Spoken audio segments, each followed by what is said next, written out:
Halo semuanya, perkenalkan nama saya Gilang Abdurrahman. Saya mahasiswa dari Universitas 11 April Sumedang, program studi Informatika semester 3. Pada kesempatan ini, saya akan mempresentasikan laporan ujian akhir semester, mata kuliah Arsitektur dan Organisasi Komputer, dengan judul Audit Arsitektur dan Organisasi Komputer Publik, dengan studi kasus Infrastruktur Jaringan Toko Buku Ibu Oti. Presentasi ini membahas bagaimana konsep arsitektur dan organisasi komputer diterapkan pada perangkat jaringan sederhana yang digunakan dalam aktivitas usaha skala kecil. Nah, pada bagian latar belakang, dijelaskan bahwa pemanfaatan internet saat ini tidak hanya terbatas pada perusahaan besar, tetapi juga telah menjadi kebutuhan penting bagi usaha kecil, termasuk toko buku. Nah, toko buku Ibu Oti ini memanfaatkan internet untuk komunikasi dengan pemasok, pencarian informasi harga barang, serta aktivitas administrasi sederhana. Nah, untuk mendukung kebutuhan tersebut, digunakan router WiFi kelas Soho, yaitu TP-Link TLWR 840N yang beroperasi hampir sepanjang hari gitu. Nah, kondisi ini mendorong perlunya analisis terhadap arsitektur dan organisasi komputer pada router tersebut. Nah, guna menilai apakah spesifikasinya sudah sesuai dengan beban dan pola penggunaan di toko. Adapun rumusan masalah dalam penelitian ini difokuskan pada 3 hal utama. Yang pertama, bagaimana spesifikasi arsitektur perangkat keras, router yang meliputi CPU, memori, dan perangkat input-output. Nah, kedua, bagaimana alur data dari ISP hingga ke perangkat pengguna jika ditinjau dari perspektif arsitektur komputer. Dan yang ketiga, apakah terdapat potensi bottleneck kinerja akibat keterbatasan RAM dan media penyimpanan yang dimiliki router tersebut. Agar pembahasan lebih terarah, penelitian ini dibatasi hanya pada satu unit router TP-Link TLWR 840N versi 6.20. Analisis difokuskan pada aspek arsitektur perangkat keras dan interaksinya dengan sistem operasi tertanam, tanpa membahas secara mendalam aspek keamanan jaringan dan manajemen pengguna. Data diperoleh melalui observasi langsung, wawancara singkat dengan pemilik toko, serta studi dokumentasi teknis. Adapun tujuan dari audit ini adalah untuk mengidentifikasi spesifikasi teknis arsitektur router secara sistematis, menganalisis penerapan konsep arsitektur komputer dalam kasus nyata. Nah, serta mengevaluasi efisiensi dan keandalan perangkat terhadap pola penggunaan harian di toko buku.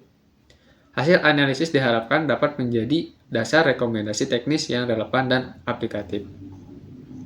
Nah, kita masuk ke profil objek auditnya. Nah, objek audit dalam penelitian ini adalah sebuah router nirkabel TP-Link 300 Mbps wireless LAN router yang digunakan sebagai penghubung utama antara jaringan lokal di toko dengan layanan internet dari penyedia jasa.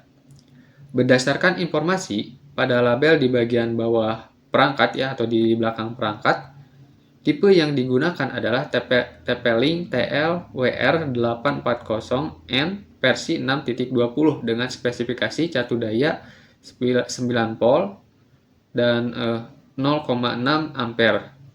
Router ini dipasang di toko buku Ibu Oti, sebuah toko buku yang berfokus menjual perlengkapan sekolah yang berlokasi di SDN Sukasari. Observasi dilakukan secara langsung di lokasi pada hari Selasa, tanggal 23 Desember 2025 pukul 9 ya, saat toko beroperasi. Secara fungsi, router ini bertindak sebagai gateway, yaitu pintu keluar masuk seluruh data internet di toko gitu ya. Semua perangkat baik yang terhubung melalui Wi-Fi maupun kabel LAN.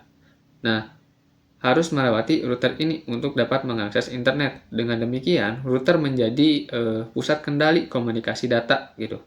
Nah, dalam praktiknya, router tidak hanya meneruskan sinyal tetapi juga mengelola lalu lintas data, membagi alamat IP, dan menjaga agar beberapa perangkat dapat menggunakan satu koneksi internet secara bersamaan. Hal ini menjadi hal ini menjadikan router sebagai komponen sentral dalam infrastruktur jaringan toko buku. Nah, untuk spesifikasi arsitektur perangkat kerasnya, yang pertama itu ada unit pemrosesan pusat atau CPU-nya, yaitu router TP-Link. Ini menggunakan sistem One Chip SoC ya, MediaTek MT7628N. Nah, SoC adalah sebuah chip yang menggabungkan beberapa komponen penting komputer seperti CPU, pengendali jaringan, dan modul Wi-Fi ke dalam satu chip untuk efisiensi ruang dan daya. CPU pada SoC ini berbasis arsitektur MIPS 24 cache 32 bit dengan kecepatan sekitar 580 MHz dan hanya memiliki satu inti pemrosesan, yaitu single core. Walaupun spesifikasinya jauh dari bawah prosesor komputer atau laptop pada umumnya, CPU ini dirancang khusus untuk menangani tugas jaringan seperti routing, NAT, dan manajemen koneksi. Dalam konteks organisasi komputer, CPU berperan sebagai pengendali utama yang mengeksekusi instruksi dari firmware router gitu. Nah, setiap paket data yang masuk akan diproses oleh CPU untuk menentukan kemana data tersebut harus dikirim. Karena CPU hanya memiliki satu inti, semua proses dilakukan secara bergantian sehingga beban kerja harus disesuaikan dengan kemampuan prosesor. Nah, untuk memori dan penyimpanannya, router ini memiliki dua jenis memori utama, yaitu RAM dan flash memory, yang masing-masing memiliki fungsi berbeda dalam hierarki memori. RAM berkapasitas 32 MB digunakan sebagai memori kerja, dan RAM menyimpan data sementara seperti tabel routing, tabel NAT, buffer paket ya, serta proses sistem yang sedang berjalan. Karena RAM bersifat volatil, seluruh data di dalamnya akan hilang ketika router dimatikan atau di restart gitu. Nah, sementara itu penyimpanan permanen menggunakan flash memory 4 MB bertipe SPI. Flash ini berfungsi menyimpan firmware, yaitu sistem operasi router serta konfigurasi dasar perangkat. Nah, flash bersifat non-volatil, jadi sehingga datanya tuh tetap ada meskipun perangkat mati atau di restart gitu. Nah, dalam sudut pandang arsitektur komputer, flash berfungsi seperti hard disk pada komputer, sedangkan RAM berfungsi seperti memori utama. Nah, keterbatasan kapasitas RAM dan flash inilah yang menjadi faktor penting dalam menentukan beberapa banyak fitur dan beban kerja yang dapat ditangani router gitu. Nah, untuk perangkat input-outputnya, router dilengkapi satu port WAN dan 4 port LAN dengan kecepatan fast Ethernet 10/100 Mbps. Selain itu, tersedia antarmuka Wi-Fi dengan 2,4 GHz ya, GHz standar 802.11 BGN dengan konfigurasi 2x2 MIMO dan 2 antena eksternal. Perangkat input-output ini menjadi jalur utama pertukaran data antara ISP yang menyediakan layanan internet dan perangkat pengguna di toko gitu. Nah, untuk lingkungan operasionalnya, router TP-Link ini menjalankan firmware bawaan TP-Link yang merupakan sistem operasi tertanam berbasis Linux. Sistem ini dirancang ringan agar dapat berjalan pada perangkat dengan sumber daya terbatas. Secara fisik, router dipasang di area terbuka Secara fisik router dipasang di area terbuka ya, di samping toko sehingga sirkulasi udara cukup baik. Router biasanya menyala dalam waktu lama ya, setiap hari ya, seperti penggunaan pada umumnya. Nah, untuk mendukung kebutuhan operasional toko dan kegunaan pribadi pemilik gitu, kondisi ini menuntut sistem memiliki stabilitas dan keandalan yang konsisten, karena CPU dan memori harus bekerja terus-menerus tanpa pendinginan aktif seperti pada komputer desktop ya. Nah, kita masuk ke analisis arsitektur dan alur datanya gitu. Nah, secara sederhana, router berfungsi sebagai pengatur lalu lintas data. Semua data internet yang masuk dan keluar dari toko harus melewati router ini terlebih dahulu. Di dalam router terdapat sebuah sistem one chip MediaTek ya dengan seri MT7628N, yaitu sebuah chip yang sudah menggabungkan CPU, pengendalian jaringan, dan WiFi dalam satu paket gitu. Nah, CPU berbasis arsitektur MIPS bertugas menjalankan perintah-perintah dari sistem operasi router setiap kali pengguna membuka WhatsApp, mencari harga barang di internet, atau mengakses situs web. Nah, CPU akan memproses permintaan tersebut dan menentukan kemana data harus dikirim. Salah satu aktivitas utama router adalah routing, yaitu proses menentukan jalur pengiriman paket data. Selain itu, router juga menjalankan network address translation atau yang disebut NAT ya. NAT adalah mekanisme yang memungkinkan banyak perangkat di dalam toko menggunakan satu koneksi internet dan satu alamat IP publik. Tanpa NAT, setiap perangkat harus memiliki alamat IP sendiri dari ISP gitu, yang tidak praktis untuk usaha kecil. Nah, router juga menjalankan layanan DHCP, yaitu sistem yang secara otomatis membagikan alamat IP ke perangkat yang terhubung ke Wi-Fi gitu. Dengan DHCP, pemilik toko tidak perlu mengatur jaringan secara manual setiap kali perangkat baru tersambung gitu. Nah, semua aktivitas tersebut berlangsung terus-menerus selama router menyala dan seluruh prosesnya sangat bergantung pada kerjasama antara CPU dan RAM sebagai memori kerja gitu. Nah, untuk analisis alur data atau data flow-nya, alur data dapat dipahami dengan membayangkan router sebagai gerbang lalu lintas. Nah, proses dimulai ketika koneksi internet dari ISP masuk ke router melalui port 1. Data yang masuk berupa sinyal digital yang kemudian diproses oleh sistem internal router. Setelah data diterima, CPU akan membaca bagian awal data yang disebut sebagai header paket ya. Header ini berisi informasi penting seperti alamat tujuan dan jenis datanya. CPU kemudian mencocokkan informasi tersebut dengan tabel routing dan tabel NAT yang disimpan di RAM gitu.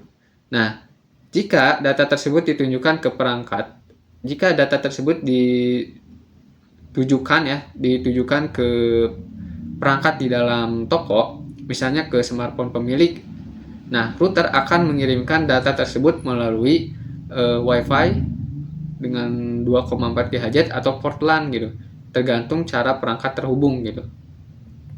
Nah, sebaliknya, jika data berasal dari perangkat di toko dan ingin dikirim ke internet, router akan mengubah alamat IP internal menjadi alamat IP publik menggunakan NAT, lalu mengirimkan kembali ke ISP melalui port 1 gitu.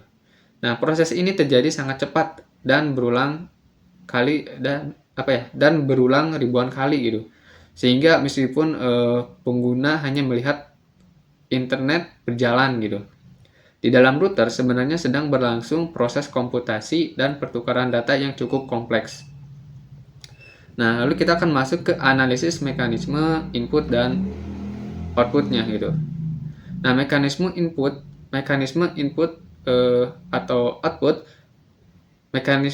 dan output menjelaskan bagaimana router berkomunikasi dengan dunia luar, yaitu dengan ISP dan perangkat pengguna gitu. Nah, input adalah data yang masuk ke router, sedangkan output adalah data yang dikirim keluar gitu. Nah, router menggunakan sistem buffer, yaitu ruang penyimpanan sementara di RAM untuk menampung data sebelum diproses. Selain itu, router juga menggunakan mekanisme interrupt, yaitu sinyal yang memberi tahu CPU bahwa ada data baru yang harus segera diproses. Dengan cara ini, CPU tidak perlu terus-menerus mengecek setiap port gitu, sehingga kerja sistem menjadi lebih efisien. Nah, namun karena router ini hanya memiliki RAM 32 MB, kapasitas buffer juga terbatas. Jika terlalu banyak perangkat terhubung atau terjadi aktivitas berat seperti unduhan besar secara bersamaan, buffer bisa penuh, akibatnya data harus menunggu giliran untuk diproses, dan pengguna akan merasakan koneksi menjadi lambat atau tidak stabil. Nah, meskipun begitu, untuk kondisi normal di toko buku dengan meskipun begitu ya, untuk kondisi normal di toko buku dengan jumlah perangkat yang sedikit dan penggunaan internet yang tidak terlalu berat, mekanisme input-output pada router TP-Link ini masih cukup efektif dan sesuai dengan desainnya itu sebagai router kelas rumahan dan usaha kecil. Nah, lalu kita masuk ke evaluasi kesehatan sistem gitu. Nah, berdasarkan hasil wawancara dengan pemilik toko, router TP-Link ini pada umumnya mampu beroperasi dengan stabil untuk kebutuhan harian seperti browsing, komunikasi melalui aplikasi pesan, gitu kan, kayak mau melihat melihat e-commerce atau pencarian informasi dan informasi lainnya gitu. Nah, namun pemilik juga menyampaikan bahwa penurunan performa mulai terasa ketika router digunakan dalam waktu lama atau ketika jumlah perangkat yang terhubung bertambah gitu. Nah, gejala penurunan performa yang dirasakan antara lain koneksi menjadi lambat gitu ya, halaman web lebih lama terbuka, dan respon internet tidak secepat biasanya. Dalam kondisi tersebut, solusi yang paling sering dilakukan oleh pemilik adalah melakukan restart router gitu. Setelah router di restart, performa jaringan kembali normal gitu. Nah, untuk analisis kinerjanya ya, penurunan performa pada router ini tidak terutama disebabkan oleh CPU gitu, melainkan oleh keterbatasan kapasitas RAM 32 MB dan flash 4 MB gitu. Untuk menjelaskan hal ini secara sederhana, RAM dapat dianalogikan sebagai meja kerja gitu, sedangkan CPU adalah orang yang bekerja di atas meja tersebut. Nah, ketika hanya sedikit perangkat yang terhubung, RAM masih cukup untuk menyimpan tabel routing, tabel NAT, buffer paket data, ya, serta proses sistem yang berjalan gitu. Namun, ketika jumlah perangkat bertambah, setiap perangkat akan membuka beberapa koneksi secara bersamaan, misalnya untuk aplikasi pesan, browser, atau aplikasi latar belakang gitu. Nah, setiap koneksi tersebut membutuhkan ruang di RAM untuk mencatat status dan alur datanya. Jika RAM mulai penuh, router akan mengalami kayak antrian paket data yang menumpuk, waktu tunggu pemrosesan yang lebih lama, dan peningkatan latensi atau delay gitu. Nah, inilah yang disebut sebagai bottleneck, yaitu kondisi ketika satu komponen sistem, dalam hal ini RAM ya, menjadi penghambat kinerja keseluruhan. Akibatnya, meskipun CPU masih mampu memproses instruksi dan tidak dapat diproses dengan cepat karena keterbatasan ruang kerja gitu. Nah, selain itu, flash memory yang berkapasitas 4 MB yang sangat terbatas membuat sistem operasi router tidak memiliki ruang yang luas untuk manajemen proses lanjutan. Nah, dalam penggunaan jangka panjang, sisa memori yang tersedia semakin berkurang hingga akhirnya performa sistem menurun dan membutuhkan restart untuk mengosongkan kembali RAM. Nah, untuk evaluasi efisiensi spesifikasinya, jika dilihat dari kebutuhan toko buku Ibu Otih ini, itu saat ini, spesifikasi router TP-Link TLWR 840N ini masih dapat dikategorikan efisien ya, dan sesuai fungsi gitu. Router mampu melayani beberapa perangkat dengan pola penggunaan ringan hingga menengah tanpa gangguan serius gitu. Namun dari hasil evaluasi kerja, dapat disimpulkan bahwa efisiensi ini sangat bergantung pada jumlah pengguna dan pola penggunaan gitu. Ketika jumlah perangkat meningkat atau aktivitas jaringan menjadi lebih berat, keterbatasan RAM dan kapasitas sistem akan semakin terasa. Untuk penggunaan jangka panjang, terutama jika toko berkembang atau jumlah perangkat yang terhubung bertambah gitu, router dengan kapasitas RAM yang lebih besar akan lebih mampu menjaga stabilitas sistem. Dengan demikian, peningkatan spesifikasi bukan karena router lama rusak, tetapi karena batas arsitektur perangkat telah tercapai gitu. Nah, untuk kesimpulannya, dapat disimpulkan bahwa router TP-Link TLWR80N ini masih mampu mendukung kebutuhan operasional gitu. Nah, arsitektur perangkat telah menjalankan fungsi dasar routing dan distribusi jaringan dengan baik, meskipun memiliki keterbatasan pada aspek memori dan throughput. Nah, adapun saran dan rekomendasinya dari saya, dalam jangka pendek disarankan menjaga kondisi fisik router dan pola penggunaan router agar tetap stabil. Untuk jangka panjangnya disarankan mempertimbangkan upgrade router dengan kapasitas RAM dan antarmuka jaringan yang lebih tinggi gitu, guna mengantisipasi peningkatan kebutuhan. Oke, mungkin sekian dari saya. Terima kasih. Sampai ketemu di lain waktu.